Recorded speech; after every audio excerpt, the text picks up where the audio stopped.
Séquence malaise. En lice pour le premier tour de la présidentielle 2022, Philippe Poutou a rassemblé de justesse ses 500 parrainages, vendredi 4 mars.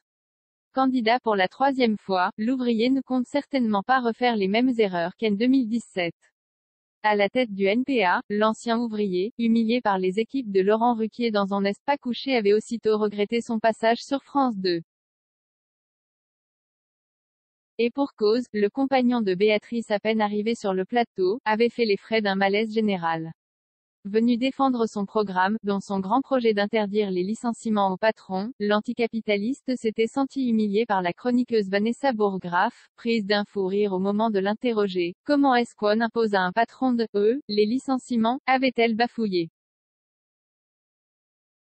Laurent Ruquier et ses invités avaient alors éclaté de rire au point d'agacer le candidat NPA dont le temps de parole était décompté, mais au-delà de la question du mépris, je pense qu'il y a quelque chose qu'ils ne comprennent pas, avait révélé Philippe Poutou à BuzzFeed, encore sonné par la séquence.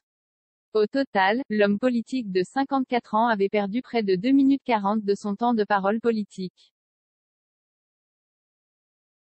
Cette idée qu'il puisse y avoir des gens comme moi, à dire on ne veut pas être président, on veut défendre nos idées, ça les dépasse, je pense. Car ils sont dans une vie qui est complètement différente. D'habitude, ce sont des confrontations de nombril à nombril dans cette émission. C'est peut-être pour ça qu'il y a un malaise. C'est un milieu qui est fermé, où ils sont dans l'entre-soi.